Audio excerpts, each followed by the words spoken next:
बिस्मिल्लाहिर्रहमानिर्रहीम। मैं मोहम्मद नईम और आप देख रहे हैं ज़फ़र सिक्योरिटीज़ प्राइवेट लिमिटेड को। बिल्कुल ठीक पढ़ा आपने।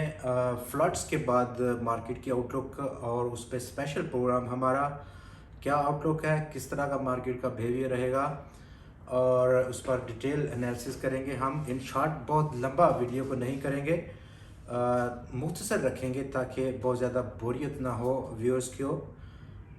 एक पॉइंट में समझाने की बात करेंगे।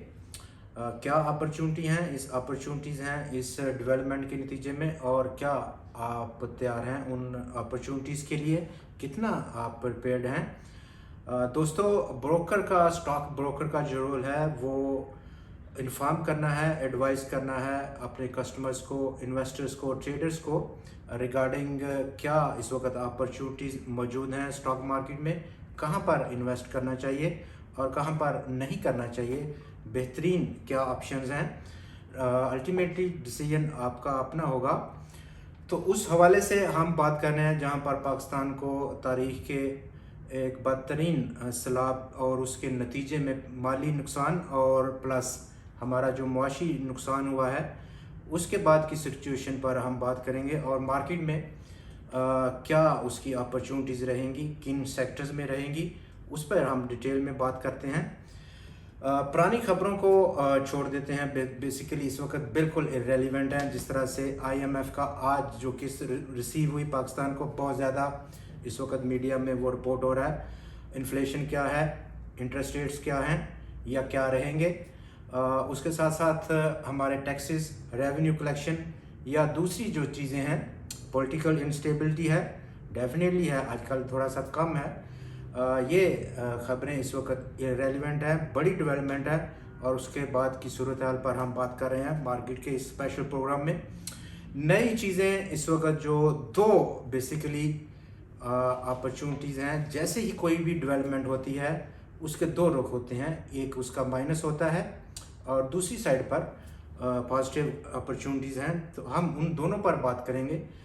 अपॉर्चुनिटीज़ के हवाले से गवर्नमेंट के पास इस वक्त बहुत बड़ा ऑप्शन मौजूद है, बहुत रिलैक्स मूड में नज़र आ रही है इस डेवलपमेंट के बाद, फ्लड और उसके नुकसानात के बाद।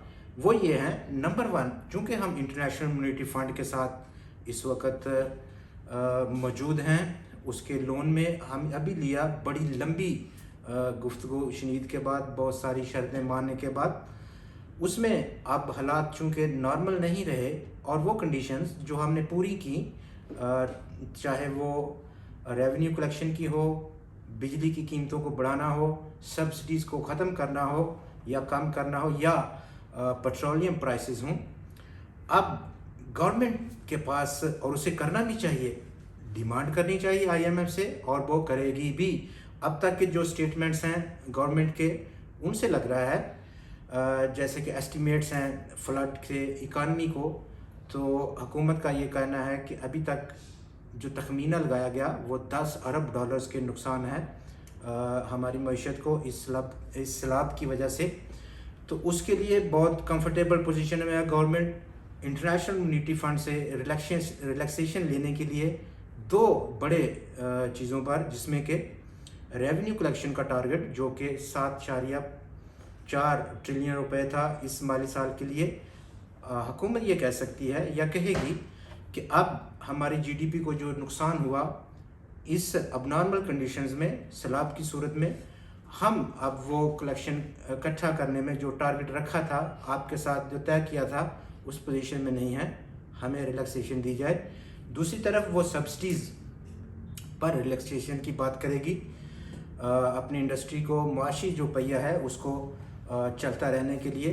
तो ये एक पोजीशन अब बन गई है हुकूमत के लिए। दूसरी तरफ जो रिहेबिलिटेशन का इस वक्त मंजरनामा है, लोकल हो गया या अक्रॉस द ग्लोब, मुख्तलिफ ममालिक, एजेंसीज, डोनर्स, इंस्टीट्यूशंस, फंड्स बहुत बढ़ चढ़ कर पाकिस्तान के लिए फ़ंड्स इकट्ठा कर रहे हैं, बेच रहे हैं, और हमारे लोकल भी बहुत सारी एलोकेशन कर रही है। ईसीसी जैसे आपको सुना 103 अरब रुपए का स्पेशल और बड़ा अर्जेंट उसने रिलीफ दिया, मज़ीद अभी आने हैं।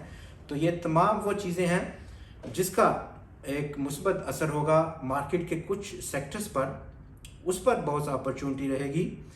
चूँकि रिहैबिलिटेशन और दोबारा से आबाद करना उन अफेक्टेड पीपल्स को, एरियाज़ को, तो उसमें दो मेजर सेक्टर होंगे पाकिस्तान स्टॉक एक्सचेंज के।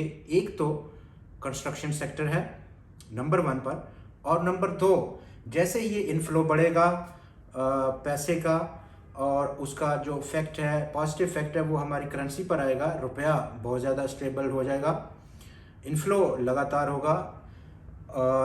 तो इसमें नंबर 1 जो सेक्टर है कंस्ट्रक्शन सेक्टर, जैसे ही गवर्नमेंट रिहैबिलिटेशन का प्रोसेस शुरू करेगी, उसके नतीजे में हमारे जो लिस्टेड सेक्टर हैं जिसमें कि सीमेंट, स्टील या उनसे जो जुड़े अलाइड इंडस्ट्रीज़ हैं, उनके लिए बहुत पॉजिटिव इफेक्ट होगा। और हम तवक्को कर रहे हैं कि इसका इफेक्ट आने वाले दिनों में आप मार्केट पर देख सकते हैं। दूसरे नंबर पर इस इनफ्लोज का जो ताल्लुक है पॉजिटिव साइड पर, वो हमारे फाइनेंशियल सेक्टर्स पर है, जैसे कि कमर्शियल बैंक्स। तो ये 2 सेक्टर बहुत टॉप फेवरेट हैं इस वक्त आने वाले दिनों के लिए। बिल्कुल आपको तैयार रहना है, तैयारी करनी है कहाँ पर इनमें इन्वेस्ट किया जाए तो बेहतर रहेगा, कौन से स्टॉक्स हो सकते हैं जिन पर ज़्यादा इसका पॉजिटिव इफेक्ट होगा।